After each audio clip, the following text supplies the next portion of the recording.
नमो ओरियंताणं नमो सिद्धाणं नमो आयर्याणं नमो उवज्झायाणं नमो लोहे सव्वसामुणम् एषो पंच नमुक्कारो सव्वपावपणासनो મંગલાણમ ચ સવ્યેસિમ પડમમ હવૈ મંગલમ। વાત છઠ્ઠી દ્રષ્ટિની ચાલે છે અને એમાં છઠ્ઠી દ્રષ્ટિના એક લક્ષણ રૂપે એમનામાં તત્વનું જે કંઈ પણ આપણે જોતા હતા કે તત્વનો અદ્વેષ, તત્વની જિજ્ઞાસા, તત્વની શુશ્રૂષા, તત્વનો શ્રવણ, બરાબર છે। તો અહીંયા છઠ્ઠી દ્રષ્ટિમાં શું છે તો કે તત્વની મીમાંસા છે, બરાબર છે। મીમાંસા એટલે શું તો કે તત્વનું ચિંતન છે અને એમાં પણ ઊંડા તત્વનું ચિંતન છે। કહી શકાય કે મુખ્યતયા નિશ્ચય નયના તત્વનું ચિંતન છે। નિશ્ચય નય જે તત્વ બતાવે છે એનામાં એમને રસ પણ ખૂબ છે અને વ્યવહારની જે બતાવે છે એનામાં એમની માસ્ટરી છે। છઠ્ઠી દ્રષ્ટિવાળાને શું છે તો કે વ્યવહારની જે કંઈ પણ બતાવવા માંગે છે એ બધામાં એમની શું છે સમજણ રૂપે, આચરણની વાત નથી પણ સમજણ રૂપે વ્યવહારની જે કંઈ પણ બતાવવા માંગે છે એમાં એમની માસ્ટરી છે। અને હવે એમને ચિંતન કોનું કરવાનું છે તો કે નિશ્ચય નયના તત્વનું ચિંતન કરવાનું છે। એટલે અહીંયા મીમાંસા એટલે તત્વની વિચારણા, તત્વનું ચિંતન। અને મુખ્યતયા એમને જે તત્વનું ચિંતન કરવાનું છે, એમના જીવનમાં જે તત્વનું ચિંતન ચાલે છે, બરાબર છે, એ કેવો છે તો કે એમને એક તો વિષયોનું આકર્ષણ નથી। આપણી વાત થયેલી કે આ છઠ્ઠી દ્રષ્ટિમાં જે જીવો છે એમને સંસારના સુખનો એટલે ભૌતિક સુખનો રાગ નથી અને ભૌતિક દુઃખોનો દ્વેષ નથી। એટલે વિષયની અંદર આકર્ષણ થાય એવું એમના મનમાં ક્યાંય નથી। ખ્યાલ આવે છે? હવે આપણે એમની જે મીમાંસા છે એમાંથી આપણે કંઈક શીખવાનું આવે, કારણ કે તત્વનું ચિંતન અહીંયા ચાલુ થાય છે એવું નથી। તત્વનું ચિંતન તો અપુનર્બંધક અવસ્થાથી ચાલુ થઈ એમાંથી સાર રૂપ જે કંઈ પણ છે મેળવવા દ્વારા જ એમની પ્રગતિ થાય છે અને એમ કરતા કરતા આ છઠ્ઠી દ્રષ્ટિ સુધી આત્મા પહોંચ્યો છે। હવે આ છઠ્ઠી જે દૃષ્ટિ છે તો એ છઠ્ઠી દૃષ્ટિ કેવી છે તો એમાં તત્વની વિચારણા, તત્વનું ચિંતન એમને ઈષ્ટ છે, એમને ગમે છે, એમની આદત બનેલું છે, એમાં જ એમને રસ પડે છે અને તત્વના ચિંતનમાં એમને ઘણો રાગ છે, એમાં ઘણું એમને પ્રતિબંધ છે, એમાં જ એમને જે છે ને મજા આવે છે, મજા પડે છે। અને એ તત્વના ચિંતનને સાથે લઈને જ એ જે છે ને શું કહેવાય કે બાહ્ય આચરણ રૂપે સંસારી હોય અથવા તો સાધુ હોય તો પણ એમનું બહારનું આચરણ વ્યવહારથી કેવું રહેશે તો કે જે ભૂમિકામાં હશે એમાં શુભમાં જરાય કચાશ નહીં હોય, અશુભમાં એમનો પૂરેપૂરો ત્યાગ હશે। ખ્યાલ આવે છે? અને અશુભનો પૂરેપૂરો ત્યાગ ન થાય તો પણ અશુભ ભાવો તો એમને ન જ આવે। કદાચ ભૂલે ચૂકે તો ના કહેવાય પણ કોઈક સંયોગોના કારણે એમને અશુભ પ્રવૃત્તિમાં જોડાવાનું થયું તો પણ એમના ભાવો તો શુભ જ રહેશે। અને સાથે આ જીવો કેવા છે તો એમની દ્રષ્ટિ, એમનું જ્ઞાન, એમની સમજ એવી છે કે જેને આપણે કહી શકાય કે ગીતાર્થતા વરેલી છે, જેમને દીર્ઘ દ્રષ્ટિતા વરેલી છે, જેમને ઊંડાણતા પણ જ્ઞાનની અંદર એટલી છે, જેમના જીવનમાં જ્ઞાન ઘણું હોવા છતાં પણ જે છે ને એમના જીવનમાં એ કોઈ ગર્વ અહંકાર આદિ જે છે ને દોષો નથી. એટલે આ પર્સનાલિટી જ આખી કેવી છે તો કે અત્યંત ઉભરીને આવી એવી છે. બરાબર છે. અહીંયા કહી શકાય કે એક જાતની શુભતાની એક સરહદ આવી ગઈ, કે શુભતા અત્યંત જ્યાં વર્તે છે, ભાવોની શુભતાની વાત ચાલે છે, તો અત્યંત શુભ ભાવો, લાસ્ટ કક્ષાના શુભ ભાવો કહી શકાય, એકદમ અંતિમ શુભ ભાવો કહી શકાય, એવા શુભ ભાવો આ છઠ્ઠી દ્રષ્ટિમાં છે. અને એમનો ગોલ કે ઉદ્દેશ્ય શું છે તો કે એમને પાછો રસ શુભમાં નથી પોતા માટે, પણ કેમાં છે તો કે શુદ્ધમાં છે. બરાબર છે. પણ એટલું સમજે છે કે શુભ દ્વારા સ્વપન કલ્યાણમાં જે કંઈ પણ ઉપયોગી છે એનો ઉપયોગ કરી લેવો.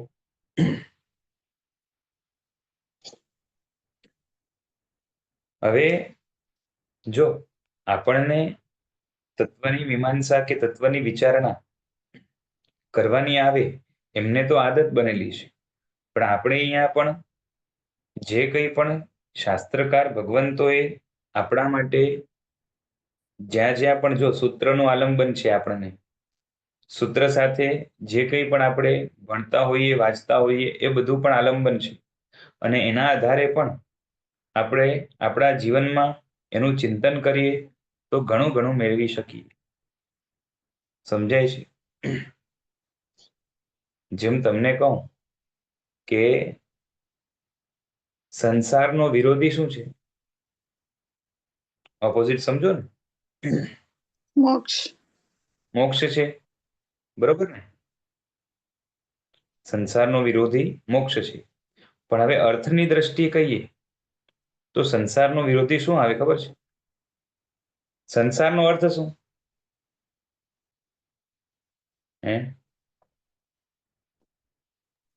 જન્મ મરણ, જન્મ મરણ.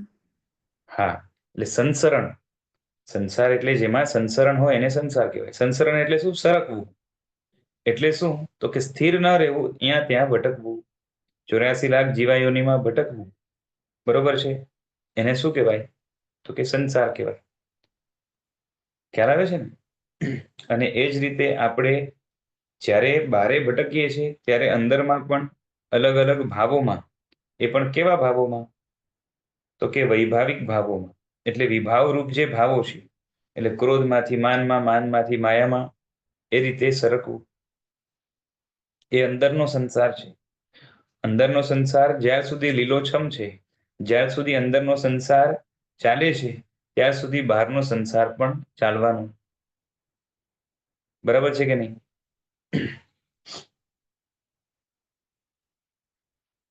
બરોબર ને? એટલે આમ સંસારનો અર્થ શું થાય તો કે જ્યાં અસ્થિરતા છે. ખ્યાલ આવે છે? સરકવું કે ભટકવું કે ફરવું એ શું બતાવે છે? અસ્થિરતા બતાવે છે ને. ખ્યાલ આવે છે?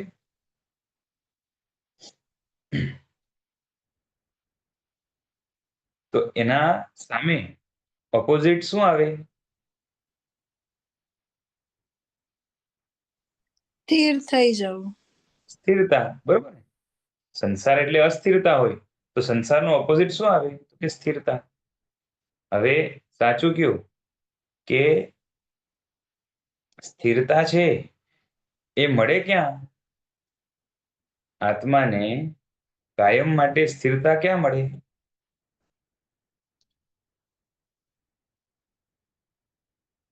હે? પોતાના સ્વભાવમાં, મોક્ષમાં. મોક્ષમાં. બરોબર છે. આત્મા મુક્ત થઈ જાય તો જે છે ને સ્થિર થઈ જાય ને હંમેશા માટે. જો દ્રવ્યથી, ક્ષેત્રથી, કાળથી, ભાવથી બધી રીતે આત્મા સ્થિર ક્યાં રહે તો કે મોક્ષમાં. કેમ કે એમને પરદ્રવ્યનો હવે સંયોગ થવાનો ક્યારે પણ નથી. અને સ્વદ્રવ્ય સાથે જે છે ને સંયોગ અનાદિનો હતો, પણ એ ભૂસાઈ ગયો હતો, એ ઉજાગર થયો અને હવે એ જ રીતે રહેશે. ક્ષેત્રથી પણ હવે જ્યાં સ્થિર થયા કાયમ માટે ત્યાં જ રહેવાનું કે ભટકવાનું? તો કે ક્ષેત્રથી પણ સ્થિર થયા. અને કાળથી પણ જે છે ને એમનો સંસાર કાળ એટલે ભટકવાનો કાળ મટી ગયો અને એમનો આત્મ સ્વભાવમાં જે છે ને રેવા રૂપ કાળ હંમેશા રહેશે. એટલે કાળથી પણ જે છે ને કાળથી પણ એમની સ્વભાવગત સ્થિરતા આવી.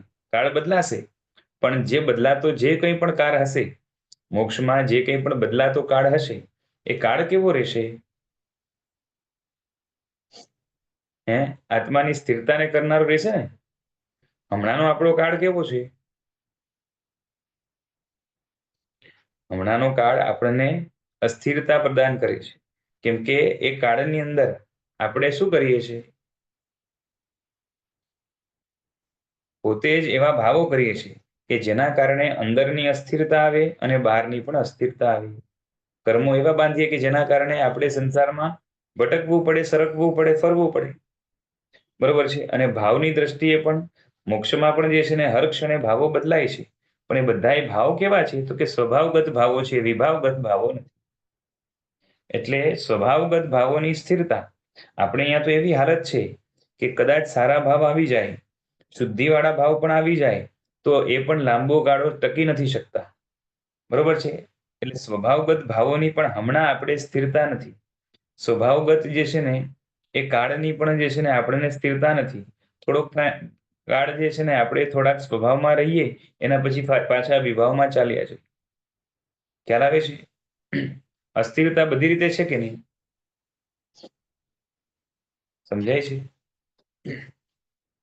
કેવલી પણ છે ને તો એમને 4 કર્મો ગયા પણ હજી 4 બાકી છે. એના કારણે એમને અસ્થિરતા ખરી કે નહીં? બાકીના 4 કર્મોના કારણે એમને ચાલવું પડે, બોલવું પડે, ખાવું પડે, પીવું પડે, સાથે શરીરની સાથે રહેવું પડે. શરીરની જેટલી પણ ક્રિયાઓ છે એનો પણ જે છે ને એમને ભોગવટો કરવો પડે. એમાં સાથે જે છે ને સહકાર આપવો પડે, બધું કરવું પડે. પડે કે નહીં? એટલે સ્થિરતા રહેશે ક્યાં પૂરેપૂરી? અમુક લિમિટની સ્થિરતા આંતરિક એમને આવી ગઈ છે. બરોબર છે. પણ પૂરેપૂરી સ્થિરતા તો ક્યાં મળે?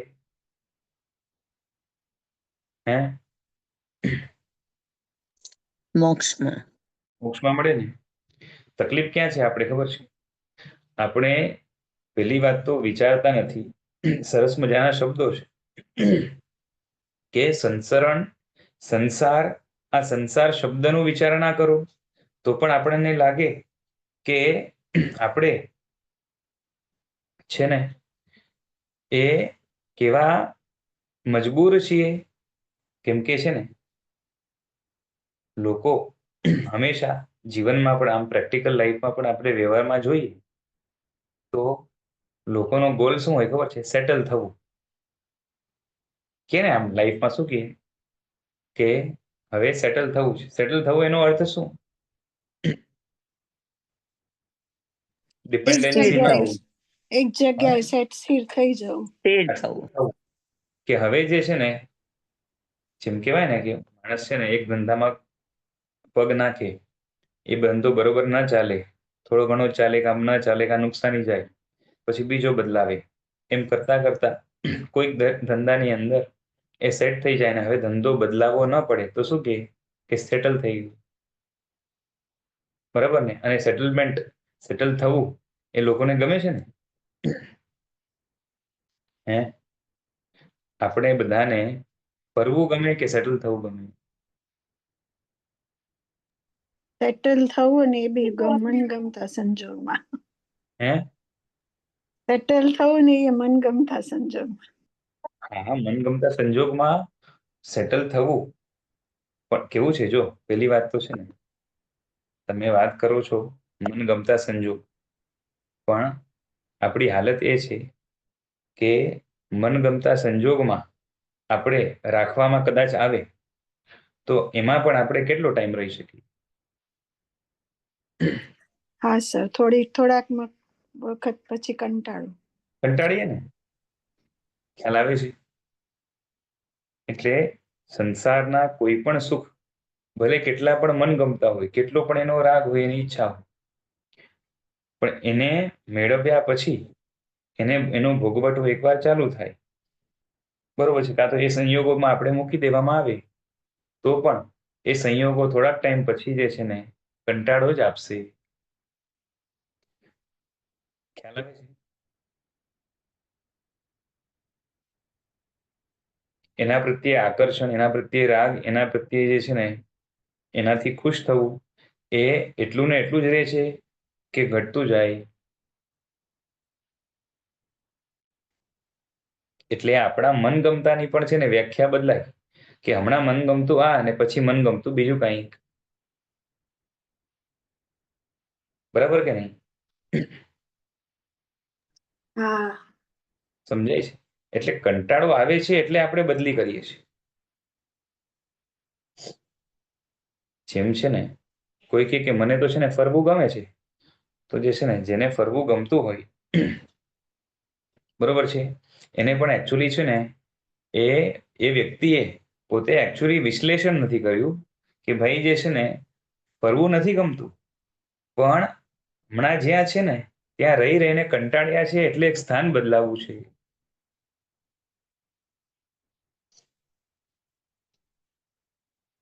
જો કંટાળ્યા ન હોત તો સ્થાન બદલાવાની જરૂર નથી. સમજાય છે? સ્થાન બદલાવાનું મન કેમ થાય? ફરવાનું મન કેમ થાય? બીજે ઠેકાણે જવાનું મન કેમ થાય? એક જગ્યાથી કંટાળ્યા. જેમ છે ને દેવલોકની અંદર પણ જેટલા દેવો છે એમાં નીચેથી લઈને ઉપરના દેવો, જેમ જેમ તમે ઉપર જાશો એમ એમ ઉપરના દેવો વધારે ફરે કે ઓછું ફરે? તમે વ્યંતરો જોશો ને તો ભટકતા હશે અહીંયા ત્યાં, બરોબર છે, કોકને ખીલ્લી મસ્કરી કરશે, કોકને કંઈક કરશે, ક્યાંક જે છે ને કંઈક કુતૂહલના કારણે કરશે, એ બધું કરશે. એવી ટેવ જે છે ને જ્યોતિષના દેવોને ઓછી હોય. એનાથી ઉપર જે છે ને તમે જાશો તો વૈમાનિક વાળા, એને જે છે ને બહુ તો એમને ત્યાં મજા આવે, બાકી જે છે ને નીચે આવવાનું પણ બહુ મન ન થાય, બરોબર છે, અને મનુષ્યની સાથે સંપર્ક બહુ ઓછો કરે. હવે એમાં પણ જેમ જેમ ઉપર જાઓ તો શું થાય? ભટકવાનું વધે કે ઘટે? ઘટે. બરોબર ને? એનો મતલબ શું થાય છે કે ઉપરના દેવલોકની અંદર એક જ વિષય હોય કે એક જ વાતાવરણ હોય, બરોબર છે, એની અંદર પણ જે છે ને શું કહેવાય, પાછી એ લોકોના મન એવા છે પાછા, તો એના કારણે શું થાય? તો એક જ જગ્યાએ એમને કંટાળો લાંબે ગાળે આવે. સમજાય છે? મન શાંત સ્થિર જેટલું હોય એટલું જે છે ને એ વસ્તુઓમાં કંટાળો આવવાના ચાન્સ ઓછા થઈ જાય, અને સાથે સાથે વસ્તુઓ પણ એવી મળે કે જેની અંદર જે છે ને કંટાળો લાંબે ગાળે આવે. કેમ કે શું થાય?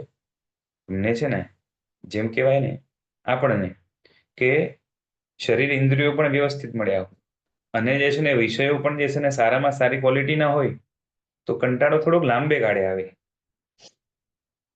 સમજાય છે? અને મનનું પણ એવું છે. કેમ કે હવે સમજો કે કોઈ છે ને, તમે સમજો મૂવી જોતા, પિક્ચર જોતા હો કે, તો એક ભંગાર ક્વોલિટીનું હોય તો જલ્દી કંટાળો આવી જાય ને? સમજાય છે? ક્વોલિટી ભંગાર હોય તો જલ્દી કંટાળો આવી જાય, અને ક્વોલિટી સારી હોય તો લાંબે ગાળે કંટાળો આવે. પણ પાછો કંટાળો ના આવે એવું નથી. ખ્યાલ આવે છે? કોઈ ગમતું પણ પિક્ચર હોય ને તો કદાચ છે ને દિવસમાં 3 વાર જોઈ લો, એના પછી ભાઈ જે છે ને હાલશે, હવે હમણાં નહીં, બરોબર છે, પછી મહિનો થાય પછી પાછી ફરીથી જોવો વાત જુદી, પણ કન્ટિન્યુટીમાં જે છે ને એમાં કંટાળો આવે છે. બાકી જે છે ને આપણે સ્થાન પણ એક જ.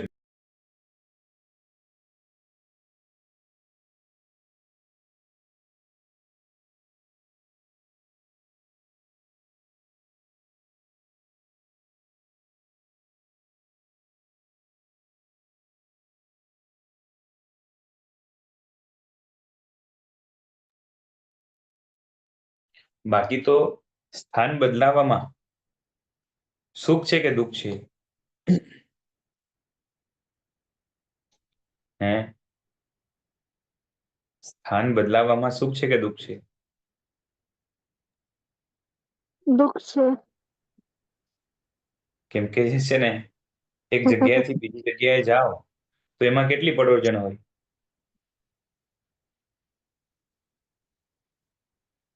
હે? બહુ જ.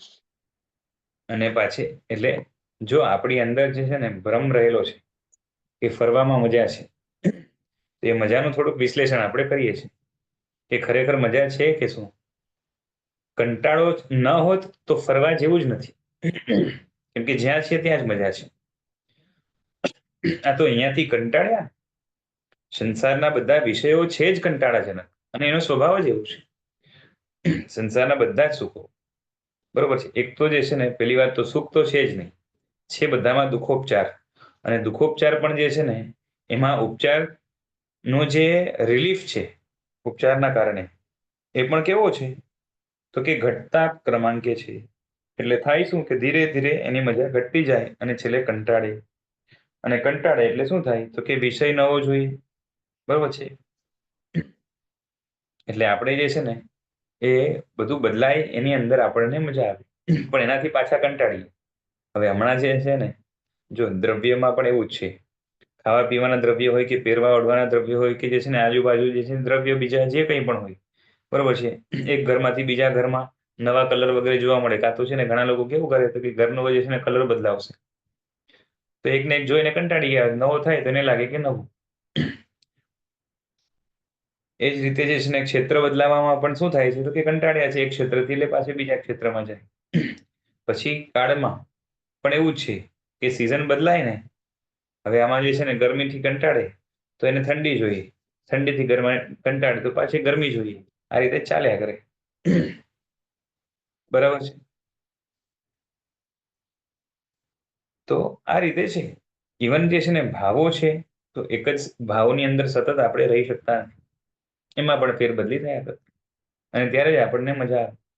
એટલે બધું જ છે ને દ્રવ્ય ક્ષેત્ર કાળભાવ બદલાય છે, એમાં મજા આવે છે. એનું કારણ શું છે તો કે એકને એકમાં કંટાળીએ છીએ. જો એકને એકમાં કંટાળો ન હોય તો ફેરબદલી કરવાની જરૂર નથી. સમજાય છે? સંસરણમાં, ભટકવામાં, અસ્થિરતામાં દુઃખ છે એ આપણને સમજાવવું જોઈએ.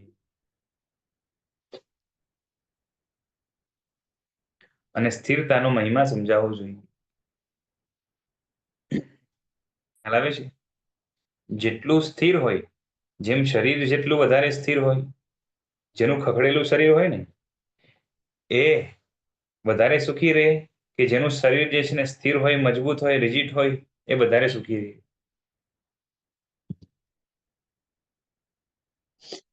હે? પૂછવાની જરૂર છે કોઈને? આપણે જાણીએ છીએ. અસ્થિર શરીર હોય, અસ્થિર આરોગ્ય હોય, બરોબર છે. આપણે પણ અસ્થિર હોઈએ તો એમાં જે છે ને મજા નથી. મજા કેમાં છે?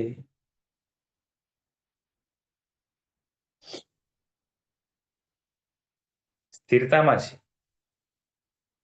અને જેટલી સ્થિરતા વધે બધાની, શરીરની, ઇન્દ્રિયની, મનની અને આત્માની, આ બધાની જે છે ને સ્થિરતા જેમ જેમ વધે એમ એમ આપણે વધારે લાભ છે, વધારે સુખ છે, વધારે શાંતિ છે, વધારે જે છે ને ચેન છે, વધારે આરામ છે, બધું જ છે.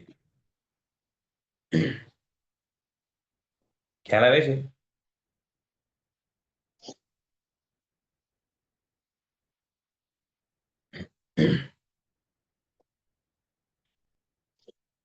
અને સંસારની સામે શબ્દ પાસે શું મૂક્યો તો કે મોક્ષ મૂક્યો. સંસારની સામે જે છે ને શું આવે તો કે સ્થિરતા આવે ને. ખ્યાલ આવે છે? સંસાર એટલે સંસરણ એટલે ભટકવું, તો એની સામે જે છે ને સ્થિરતા શબ્દ હોવો જોઈએ. તો ત્યાં શબ્દ શું મૂક્યો તો કે મોક્ષ મૂક્યો, કે જેથી કરીને આપણે પાછું નવું બીજું ચિંતન કરી શકીએ. કેમ કે મોક્ષનો અર્થ એ થાય કે મુક્ત થવું. બરોબર છે. તો મુક્તનો જે છે ને સામે એ વિરોધી શબ્દ શું આવશે?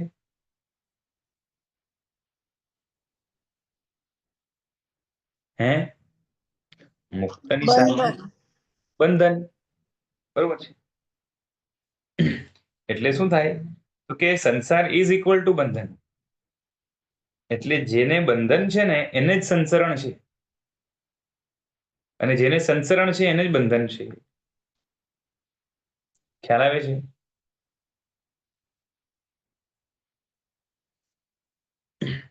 અને બીજી બાજુ કહી શકાય કે જે મુક્ત છે એ જ સ્થિર છે, અને જે સ્થિર છે એ જ મુક્ત છે.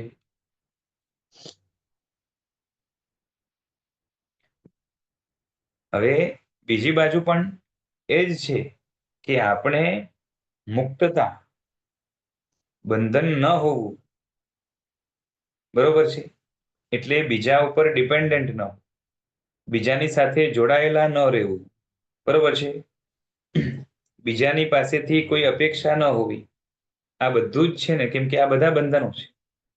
પછી બીજાથી દબાઈને ન રહેવું, કેમ કે બંધન જાત જાતના હોય, બરોબર છે. બંધન દબાણ પણ કરે, બંધન ખેંચે પણ ખરા, બંધન જે છે ને દબાવે પણ ખરા, એટલે શું કહે, પ્રેશરાઇઝ પણ કરે.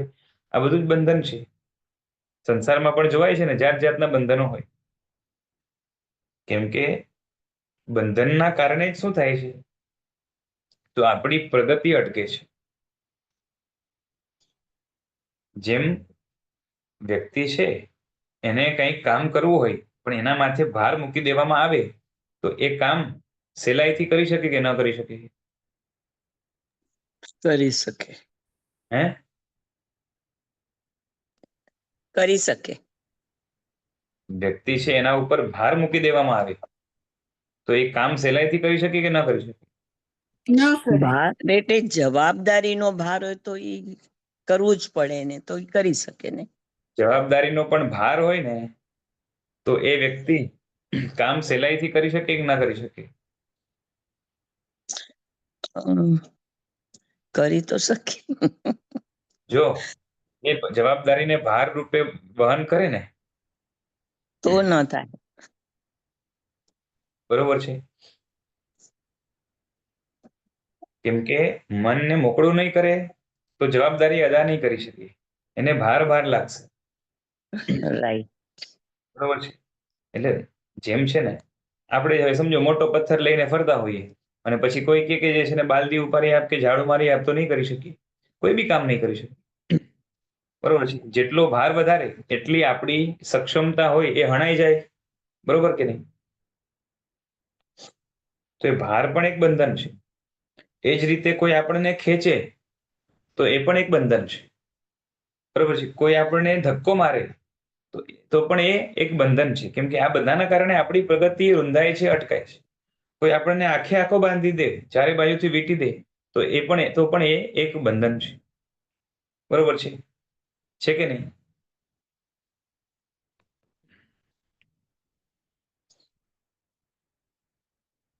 હું કહું છું સમજાય છે? હા સર, પણ આ તમે કીધું હમણાં કે ધક્કો મારે તો પણ એ બંધન છે. બંધન એ છે. કેમ કે જો કોઈ ધક્કો મારે, કોઈએ જે છે ને પાછળથી ધક્કો કે આગળથી જ્યાંથી પણ માર્યો, બરોબર છે, તો એ તમે જે છે ને કોકે ધક્કો માર્યો, બરોબર છે, એ પાછળથી ધક્કો મારે તો આપણે આગળ પડીએ, ને આગળથી ધક્કો મારીએ તો પાછળ પડીએ. પણ આપણે રાઈટ. પોતાની જે છે ને પોતાની રીતે ના રહી શકીએ. કોઈ બી બાજુથી ધક્કો મારે આપણે આપણી રીતે ના રહી શકીએ, એ પણ એક બંધન છે. ઓકે. એને પોતાના જે છે ને ફોર્સ દ્વારા આપણે જે છે ને કોઈક વસ્તુ માટે મજબૂર કરી દીધો ને, ધક્કો ખાવા માટે મજબૂર કરી દીધો, તો મજબૂરી છે, એ બંધન છે. ઓકે. તમે જ્યાર સુધી સ્વતંત્ર નથી ત્યાં સુધી બંધનમાં જ ગણાવો.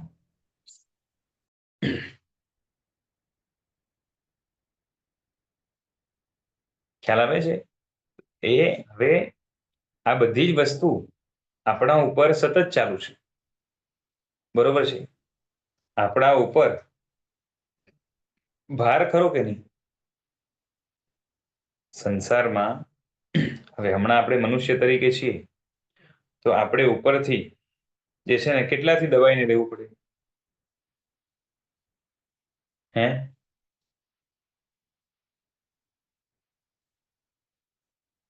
બોલો.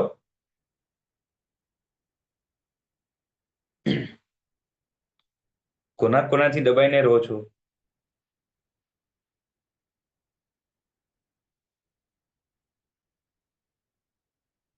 કોઈ દબાઈને રહેતું જ નથી, બધા મુક્ત થઈ ગયા ઓફિસમાં બોસ થી, ઘરમાં મોટા હોય, છે.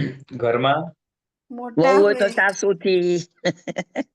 હા, હું જે છે ને, જો જબરદસ્તીની વાત નથી કરતો, ભલે તમે પ્રસન્નતાથી રહેતા હો, તમારા સંબંધો સારા હોય, પણ એ સંબંધો પણ છે તો બહાર, બંધન, યસ.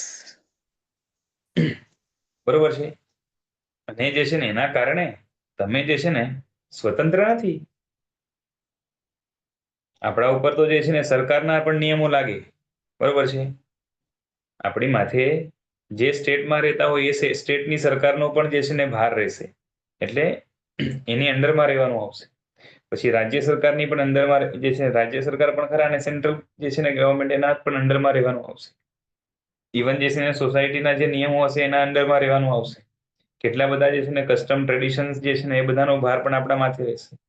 પછી જે છે ને આપણા ઘરની અંદર પણ જ્યાં જ્યાં આપણી જવાબદારીઓ હશે તો રિસ્પોન્સિબિલિટી પણ જે છે ને એ આપણા માટે ભારરૂપ છે. કેમ કે જ્યાં સુધી કોઈ પણ રિસ્પોન્સિબિલિટી સાંસારિક આપણા માથે છે તો એ બધી ભાર જ છે. પછી તમે એને પ્રસન્નતાથી કરો કે ન કરો કે જે હોય એની વાત નથી, પણ છે આપણા ઉપર ભાર, બરોબર છે. એ આત્માનો સ્વભાવ નથી, અને એના કારણે આત્મા દબાય જ છે. ખ્યાલ આવે છે ને? શાલીભદ્રને ખબર પડી કે માથે રાજા છે તો શું કર્યું? એને ભાર લાગ્યો, પણ આપણને નથી લાગતો.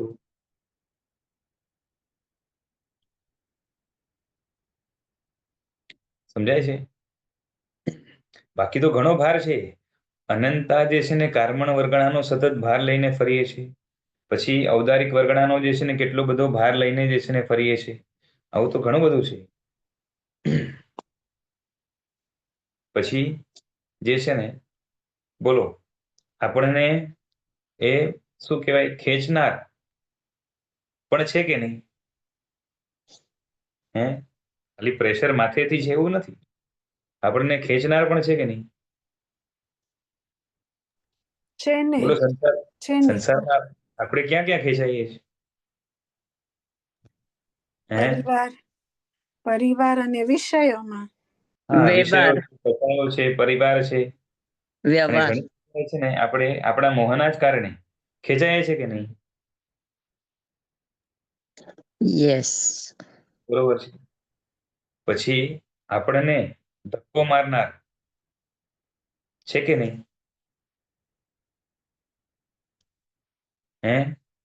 છે. છે સર. આ હમણાં મનુષ્ય ગતિમાં આપણે જે છે ને ક્યાંકથી ધકેલવામાં આવ્યા છે કે જે છે ને સ્વેચ્છાએ આવ્યા છે?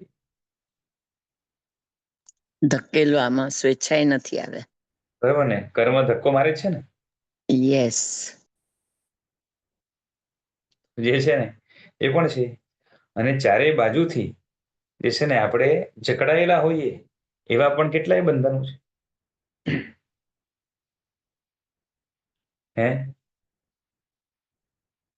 આપણું આખું શરીર, એનાથી આપણે ચારે બાજુથી જકડાયેલા છીએ. તેજસ શરીરથી, કાર્મણ શરીરથી, ઔદારિક શરીરથી આપણે ચારે બાજુથી જકડાયેલા છીએ. અને માટે જે છે ને આપણી મરજી મુજબ આપણે કેટલું કરી શકીએ છીએ એ વિચારવા જેવું છે. શરીરને પણ આપણે આપણી મરજી મુજબ ચલાવી શકીએ કે એને જેમ ચાલવું એમ ચાલે.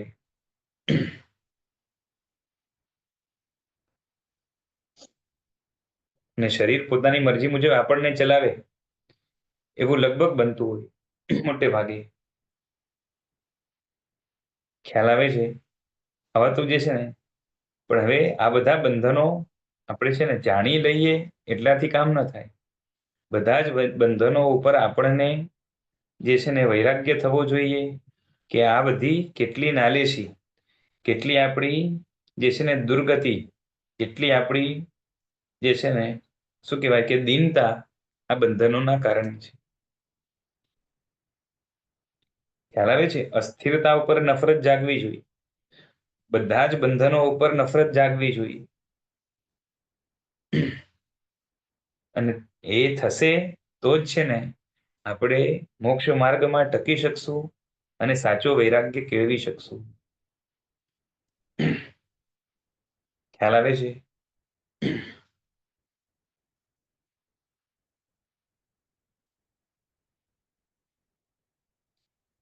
શબ્દો જ છે ને, જેને આની વિચારણા કરતા આવડે તો એના જીવનમાં કેટલું ખુલે, કેટલો જે છે ને દ્રઢ વૈરાગ્ય કેળવી શકે અને કેટલી મુક્તતાની મોક્ષની એ સિદ્ધિપદની ઝંખના કરી શકે.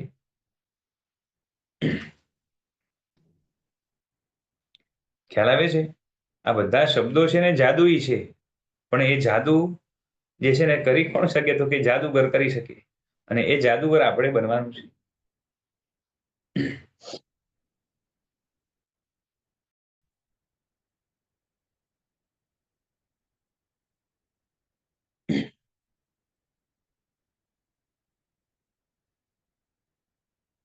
સમજાય છે? તત્વના ચિંતનની વાત ચાલે છે.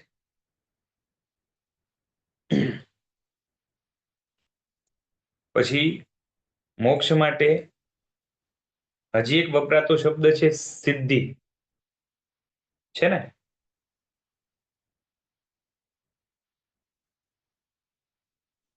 હા સર. બરોબર છે. જીવ વિચાર ભણ્યા છો ને લગભગ બધા? સંસાર અને Yes. સિદ્ધ. સંસારી જીવ ને સિદ્ધ જીવ, શરૂઆતમાં જ બે ભેદ આવે છે. બરોબર છે. હવે સિદ્ધિનો અર્થ શું થાય?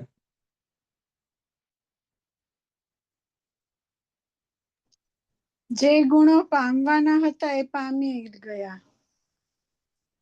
હા, એટલે તમે તો ગુણો લાવ્યા, બાકી સિદ્ધિનો અર્થ થાય કે જે છે ને સાધી લીધું. બરોબર ને? મેળવવાનું હતું એ મેળવી લીધું. ખ્યાલ આવે છે?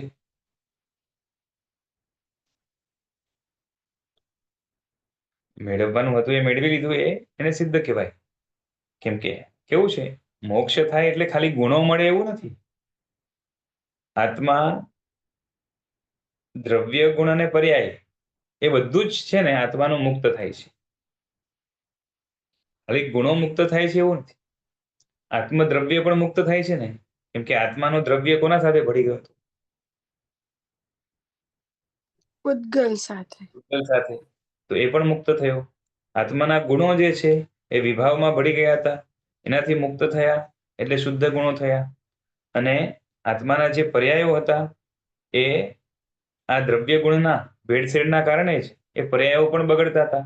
અને હવે કેવા થયા? તો કે હર ક્ષણે શુદ્ધ પર્યાયો, શુદ્ધ ગુણને અનુભવવાળા પર્યાયો જે છે ને આત્માને હવે પ્રાપ્ત થાય છે.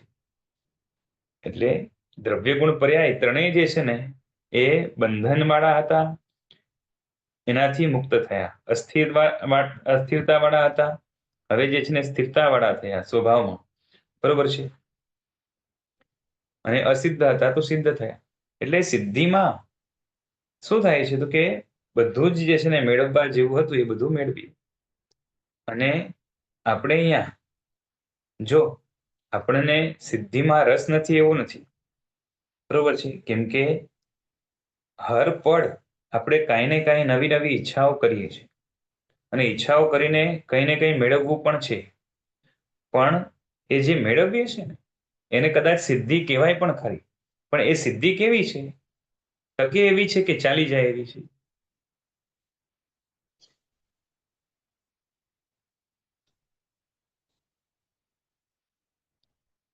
હું તમને પૂછું કે જીવનમાં તમે આખી જિંદગી આટલી જીવ્યા તો એવું કંઈ પણ મેળવ્યું ખરું કે જે પાછું ન જાય? મેળવ્યું ઘણું બધું, પણ એક પણ નાનકડી પણ વસ્તુ, નાનામાં નાની પણ વસ્તુ કે ગુણ કે જે છે ને શું કહેવાય કે સંબંધ કે XYZ જે કંઈ પણ, બરોબર છે? તમે પોતે તો આત્મા છો, બરોબર છે? હવે તમે પોતે આત્મા છો, હવે તમે તમારા જીવનમાં કંઈ પણ એવું મેળવ્યું ખરું કે એવું જે છે ને હાસિલ કર્યું, પ્રાપ્ત કર્યું, સિદ્ધ કર્યું કે જે હવે ક્યારેય પણ જશે નહીં?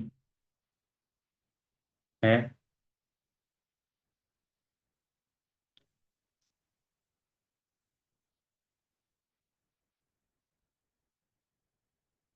વિચારો છો? વિચારી લો.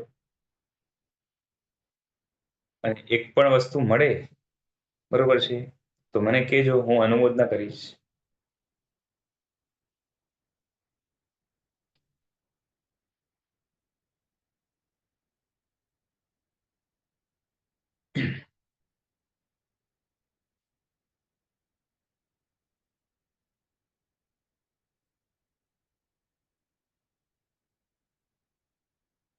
વિચારણા ચાલુ છે ને? મીમાંસા ચાલુ છે ને?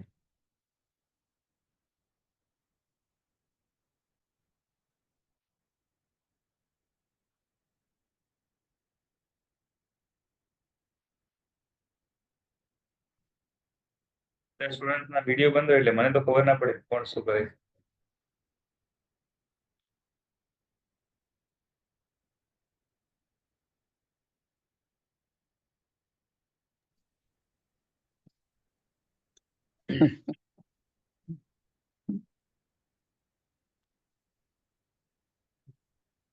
બોલો, કઈ મળ્યું? ના.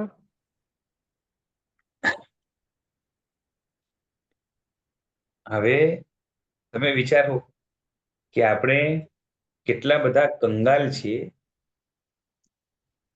એક બાજુ જે મોક્ષ પદ છે એની અંદર બધા ગુણો, આત્મદ્રવ્ય પોતે, અસંખ્ય પ્રદેશો વાળું, અને ભવિષ્યના અનંત કાળના પર્યાયો, એ બધા જ કેવા તો કે મુક્ત અને સિદ્ધ, સ્વભાવ સિદ્ધ એવા બધા એ છે ને સિદ્ધ ભગવંતોએ મેળવ્યા છે. મુક્તિ પામનારા બધાએ મેળવ્યા છે, બરોબર છે. તો એમની અમીરી કેટલી અને એની સામે આપણી પાસે કંઈ પણ નથી, તો આપણી પાસે ગરીબી કેટલી. સમજાય છે?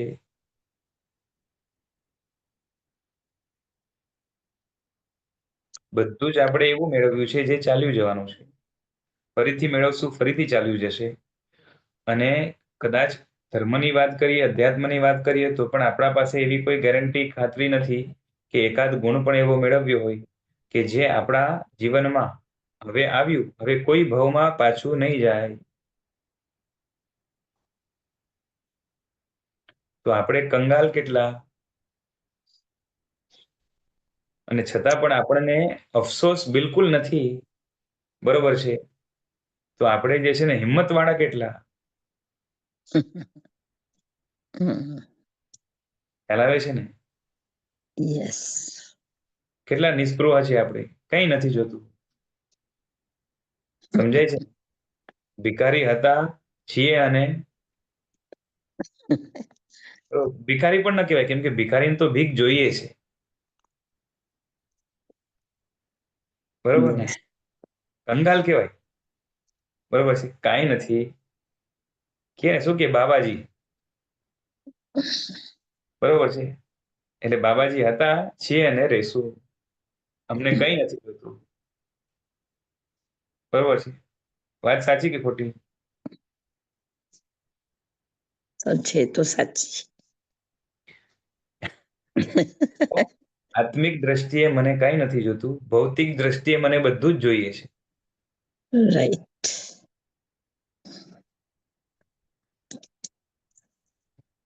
અને આ છઠ્ઠી દ્રષ્ટિ વાળા ઠીક ઉલટી વિચારણા વાળા છે.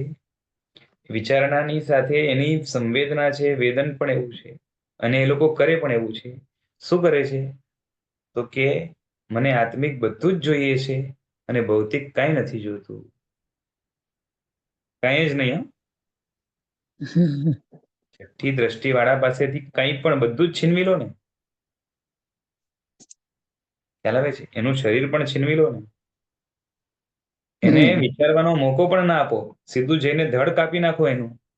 એને ફરક ન પડે, એને દુઃખ ન થાય, સામેવાળા ઉપર દ્વેષ તો ન થાય, કેમ કે પાંચમી દ્રષ્ટિ વાળાને ન થાય, અને આને તો બિલકુલ ન થાય. પાંચમી દ્રષ્ટિ વાળાને સામેવાળાનો દ્વેષ નથી, આમને તો સામેવાળાનો પણ નથી, અને પોતાના જે છે ને દુઃખનો પણ દ્વેષ નથી.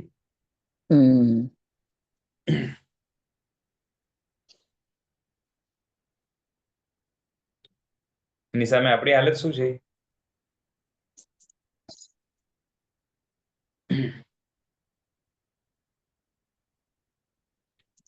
ખ્યાલ પામર. આવે? સતત ગતિની દ્રષ્ટિએ જોઈએ તો દેવ ગતિને બાંધતા હોય, કેમ કે સમકીતી છે ને પાછી મનુષ્ય હોય છઠ્ઠી દ્રષ્ટિ વાળા, અને અગર દેવ હોય તો મનુષ્ય ગતિ બાંધતા હોય, સમજો છઠ્ઠી દ્રષ્ટિ, બરોબર છે. આના સિવાય કોઈ ગતિ ન બાંધે. એની સામે આપણે ગેરંટી સાથે કહી શકાય, બરોબર છે, મોટે ભાગે સતત કઈ ગતિ બાંધીએ બોલો? તિર્યંજ. બરોબર ને? કેટલું કોન્ફિડન્સ? બાપરે. વાત સાચી છે પાછી, બરોબર. આપણે પોતા ઉપર હસતા હોય તો બરોબર છે, બાકી વાત છે ને ખોટી વાત.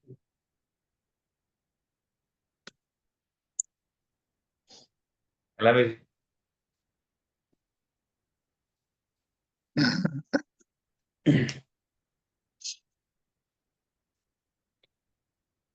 આ હાલત છે.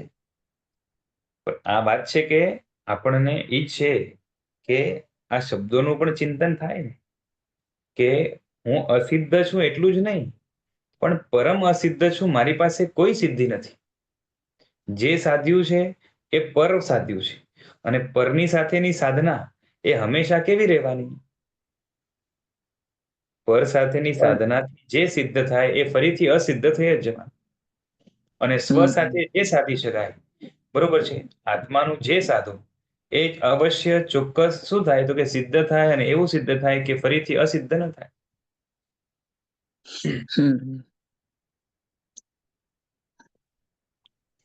એટલે આપણને અસ્થિરતામાં દુઃખ દેખાવું છે, પછી જે છે ને બંધનોમાં, પેલા તો છે ને બંધનને વિચારવા માટે જે છે ને આપણી બુદ્ધિ દુઃખી પડે. કોઈક હિન્ટ આપે તો થોડુંક કંઈક વિચારતા થઈએ, એ પણ 2 દી પછી ભૂલી જઈએ. બાકી બંધનો પણ જે છે ને એમાં દુઃખ દેખાવું જોઈએ. બંધનોમાં જે છે ને પરતંત્રતા છે, દુઃખ છે, બોજ છે, બધું છે. પછી જે છે ને અસિદ્ધિમાં પણ આપણને દુઃખ દેખાવું જોઈએ. હું કેટલો અસિદ્ધ છું, કેટલો કંગાલ છું, કેટલો ફટીચર છું, જે છે ને કેટલો સાવ શું કહેવાય કે ગરીબડો છું, બરોબર છે. અને એ સુંદર ઉપમા જે છે ને ઉપમેયમાં પણ આપી હતી, પેલો દ્રમક છે ને એની ઉપમા આપી, બરોબર છે, એના જેવું છે. અને એ ખરેખર છે, ખાલી વાતો કરવા માટે નથી. આપણી હાલત, બરોબર છે, કેટલા પણ અબજોપતિ હોઈએ, કેટલા પણ કરોડપતિ, અબજોપતિ જે છે ને લખપતિ સાઈડમાં રહી ગયા. આજે લખપતિ તો અમે ગરીબ જ હોય છે. આજની તારીખમાં લખપતિની કઈ કિંમત આજે કરોડપતિની એ કિંમત નથી, બરોબર છે. અબજોપતિ જે છે ને થોડા ઘણા ગણાય, અને એનાથી આગળ જે છે ને ટ્રિલિયન્સ વગેરેમાં હોય, એની કઈક જે છે ને વેલ્યુ આવે, એવી હાલત છે, બરોબર છે. કેમ કે ફુગાવો જ એટલો છે. પણ કેટલો પણ મોટો હોય, પણ છતાંય પણ એને એના જીવનની અંદર, બરોબર છે, પાછી આપણી દ્રષ્ટિ કેવી છે? કોઈક મોટો જે છે ને અમીર માણસ હોય તો આપણી આંખો પોળી થઈ જાય, બરોબર છે. એના ભોગોને જોઈને, એની જાહો જલાલીને જોઈને આપણને આકર્ષણ થાય. એનો મતલબ જ એ છે કે આપણે ખરેખર જે ફૂટપટ્ટીથી વેલ્યુ કરવાની છે એનાથી નથી કરતા, ખોટી ફૂટપટ્ટી લઈને ફરીએ છીએ માપવાની.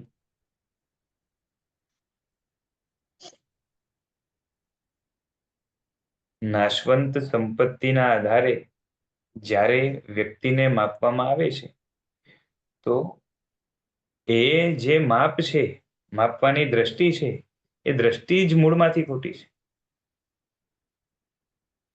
સમજાય છે? આજની તારીખમાં ખરેખર આપણા કોન્ટેક્ટમાં આવતા જે કંઈ પણ લોકો છે, જીવો છે, એમાં કદાચ કમ્પેર કરવું હોય તો સૌથી અમીર કોણ? ખરા અર્થમાં હે? અત્યારે સમકીતી. સમકીતી તમારા કોન્ટેક્ટમાં કોઈ હોય તો મને બતાવજો. ના. બરોબર છે. એમ કઈ જે છે ને જેમ તેમ વાતો કરવાથી કઈ મતલબ નથી. આપણા સંપર્કમાં જેટલા લોકો છે, બરોબર છે, એમાં જે છે ને એમાં કદાચ કમ્પેર કરવું હોય તો અમીર કોણ? કે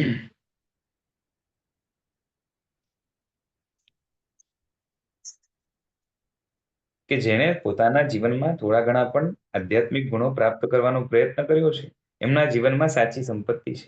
અને એ બધા આધ્યાત્મિક ગુણો જ એવા છે કે કદાચ છે ને એ અમુક ભાવમાં કદાચ દબાઈ ગયા તો પણ અંદરમાં જે છે ને એ ગુણો જીવતા રહે છે. અને એ કર્મ જેનું આવરણ ફરીથી હટશે એટલે એ ગુણો પાછા ખીલી નીકળશે અને છેલ્લે જે છે ને મુક્તિને અપાવીને રહેશે. તો આવા જે કોઈ પણ જીવો છે, આવા કોઈ પણ જે છે ને એ કોઈ શ્રાવકો હોય, કોઈ જે છે ને આરાધકો હોય બીજા, પછી જે છે ને શ્રાવક શ્રાવિકા બધા આવી ગયા, પછી જે છે ને મુનિ ભગવાન તો હોય, આચાર્ય ભગવાન, જે કોઈ પણ છે એમના જીવનમાં જે આધ્યાત્મિક પ્રગતિ ખરા અર્થમાં થઈ છે એ જ જે છે ને ખરી સંપત્તિ છે. એના સિવાય શુભ ભાવ પણ ખરી સંપત્તિ નથી, પુણ્ય પણ ખરી સંપત્તિ નથી, અને પુણ્યના ઉદયથી મળેલી જે છે ને સામગ્રી પછી ભૌતિક હોય કે ધાર્મિક હોય એ પણ ખરી સંપત્તિ નથી. ધાર્મિક સંપત્તિ જે હોય એ બધું શું છે તો કે ખરી સંપત્તિ પ્રાપ્ત કરવા માટે આલંબન છે. સંપત્તિ ખરી એ નથી. ખ્યાલ આવે છે? પછી ભગવાનના જે છે ને એ ભગવાનનું બિંબ હોય, ભગવાનનું જે છે ને સમોસરણ હોય, પછી જે છે ને ભગવાનની કલ્યાણક ભૂમિ હોય, આ બધું જ શું છે તો કે સહાયક છે. અને એની કિંમત ઘણી છે. વ્યવહારની દ્રષ્ટિએ જે છે ને અઢળક કિંમત છે. અને નિશ્ચય નહીં, એ પણ સાચો નિશ્ચય નહીં જે છે ને વ્યવહારને એને ગૌણ કરીને માને, એટલે એને પણ જે છે ને એ માન આપે. પણ ખરી સંપત્તિ તો શું છે તો કે આત્માના જ ગુણો છે. એ પણ સાચા, જે અંદરથી આત્માને ઠારે, બરોબર છે. એમાં આત્માના સાચા ગુણોમાં કઈ શુભ નથી, કઈ અશુભ નથી. શું છે તો કે શુદ્ધિ છે. અને શુદ્ધિનો અહેસાસ, બરોબર છે, એ શુદ્ધિ જ છે ને આત્માને સ્થિર બનાવવા માટે, એ જ શુદ્ધિ જ આત્માને બંધન મુક્ત બનાવવા માટે, એ શુદ્ધિ જ આત્માને જે છે ને શું કહેવાય કે આ જે છે ને સ્થિરતા જે છે ને સિદ્ધિ પર, શુદ્ધિ જ છે ને એ સિદ્ધિ આપે છે, શુદ્ધિ જ જે છે ને સ્થિરતા આપે છે, શુદ્ધિ જ જે છે ને સર્વ બંધનોથી મુક્ત કરાવે છે. બરોબર છે. આ રીતે છે. ઘણા શબ્દો છે અને એની વિચારણા કરીએ તો આપણને જે છે ને એમાંથી જ વૈરાગ્ય અને એમાંથી જ સંવેગનો ભાવ ખીલે. બરોબર છે. જેમ મુનિ શબ્દ છે, બરોબર છે, મુનિનો અર્થ શું થાય તો કે જે મૌન છે એને મુનિ કહેવાય. તો જે મન વચન કાયાનું મૌન સેવે છે, બરોબર છે. મન વચન કાયાનું મૌન એટલે શું? જેમ વચનનું મૌન એટલે શું કહીએ આપણે? બોલવું નહીં, બરોબર છે. એટલે શું તો કે વચન શક્તિને કાબુમાં રાખ, બરોબર છે. એ જ રીતે એ શરીર, ઇન્દ્રિય, મન અથવા તો મન વચન કાયા, બરોબર છે, એને કેવું રાખે તો કે જે કાબુમાં રાખે, એટલે સમિતિ ગુપ્તિનું પાલન કરે. એ કેવા છે તો કે ખરા મુનિ છે, ખરા મૌનને ધારણ કરનારા છે. અને જે થોડું ઘણું કાબુમાં રાખે છે તો એ એટલા અંશે મુનિ છે. અને જેના મન વચન કાયા જેમ તેમ દોડે છે, કાબુમાં નથી, બરોબર છે. કાબુમાં એટલે શું તો કે જીનાજ્ઞાના કાબુમાં, બરોબર છે. દોરી કોણ છે તો કે જીનાજ્ઞા છે. તો ભગવાને જે રીતે મન વચન કાયાનું પ્રવર્તન બતાવ્યું હોય એ રીતે જે કરે છે એ પૂરેપૂરું કરે છે, ખરા મુનિ છે. એનાથી ઓછું કરે છે એ પણ ખરા, પણ એ એમનો થોડોક અંશ છે. એમ કરતા કરતા એનો થોડોક અંશ જે છે ને શ્રાવક શ્રાવિકામાં પણ આવે. પણ જેણે બધું જ જે છે ને કેવું તો કે આજ્ઞાના દોરાથી જેનું એ નિયંત્રણમાં કે કાબુમાં નથી, એ તો કેવા છે તો કે જે છે ને એ ધન ધડા વગરના છે, બરોબર છે. એનામાં મૌન નથી. હવે જેને મૌન ના હોય ને એને સિદ્ધિ પણ ના મળે, સ્થિરતા પણ ન મળે, અને બંધન મુક્તતા પણ ન મળે. ખ્યાલ આવે છે?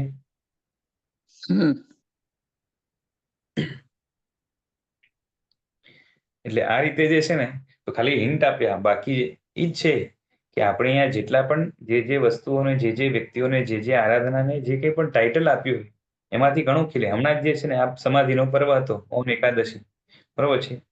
તો સમાધિ શબ્દ પણ કેટલો સુંદર છે. અને અસમાધિ જે છે એને કેને કહેવાય એ તમે જાણો તો એના ઉપરથી ખબર પડે કે આપણા જીવનમાં કેટલા પ્રકારની અસમાધિ છે, કેટલી રીતે અસમાધિ છે, અને એના કારણે આપણે કેટલા દુઃખી છીએ વર્તમાનમાં પણ.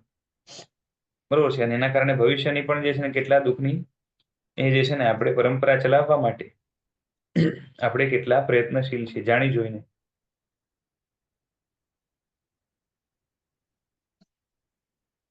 એટલે આ વાત છે. એટલે હવે આમાંથી જે છે ને તત્વચિંતન એમને હોય આપણા જીવનમાં પણ એ સતત રહેવું જોઈએ.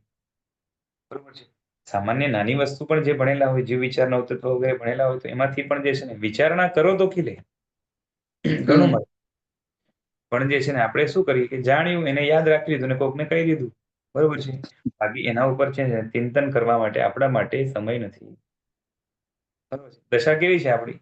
એક રીલ હાથમાં આવે ને એટલે એ જોઈએ એટલે તરત બીજી આવે અને એમાં ને એમાં કેટલી વાર નીકળી જાય. યસ. જોઈ હતી એક જ રીલ કોકે મોકલાવી હતી કાં તો આપણા હાથમાં આવીને જોયું. બરોબર છે. અને એ 2 કલાક નીકળી ગયા. બરોબર છે. બાકી એટલો સમય આપણે જે છે ને તત્વના ચિંતનમાં વિચારણામાં આપીએ તો આપણી પોતાની આંતરિક જે છે ને જ્ઞાન પ્રતિભા પણ ખીલે, સૂક્ષ્મતા પણ જે છે ને બોધની ખીલે અને એ સૂક્ષ્મતા કે તીક્ષ્ણતાના આધારિત જે છે ને આપણે દર્શન જ્ઞાન ચારિત્રની શુદ્ધિની આરાધના સારી રીતે કરીશું. બરોબર છે. હમણાં જ વાત થઈ હતી ને પેલે શુદ્ધિનો મહિમા. બરોબર છે. તો જે છે ને અશુદ્ધિમાં કેટલું દુઃખ છે, અશુદ્ધિમાં જે છે ને કેટલો ત્રાસ છે. બરોબર છે. એની વિચારણા કરીએ અને સામે શુદ્ધિથી જે છે ને કેટલી પવિત્રતા ખીલે છે, કેટલું ઐશ્વર્ય ખીલે છે એની વિચારણા કરીએ તો આપણે ઘણું મળે. એટલે મીમાંસાની આપણા જીવનમાં ઘણી ખામી છે. આ તો મીમાંસાની અંદર આ લોકો તો લઈ લઈને હોય છે. પણ કેમ કે આમાં કીધું ને લાસ્ટ ટાઈમ કે એની પેલા વાત થઈ હશે કે 24 કલાક જે છે ને એમનું મન જે છે ને આની અંદર હોય છે. અને આપણે એની સામે જે છે ને કેવા છીએ તો ઘણા કંગાલ છીએ. બરાબર. ચાલો હવે આજે રાખીએ. એની જ વાત આગળ હજી જે છે ને થોડીક ચલાવશું. અને પછી આગળ આ દ્રષ્ટિનું જે છે ને એ હજી વિશ્લેષણ જેટલું થાય વ્યવસ્થિત જે છે ને સમજાવી જોઈએ દ્રષ્ટિ. એ દ્રષ્ટિના જીવો, દ્રષ્ટિમાં રહેલા જીવો છે ને એમની પર્સનાલિટી કેવી છે, એમની વિચારધારા કેવી છે એ આપણને ઓળખાવી જોઈએ. બરાબર. ચાલો આજે રાખીએ. જીનાગના વિરુદ્ધ કંઈ બોલાયું તો મિચ્છામિ દુક્કડમ. પ્રણામ. આભાર.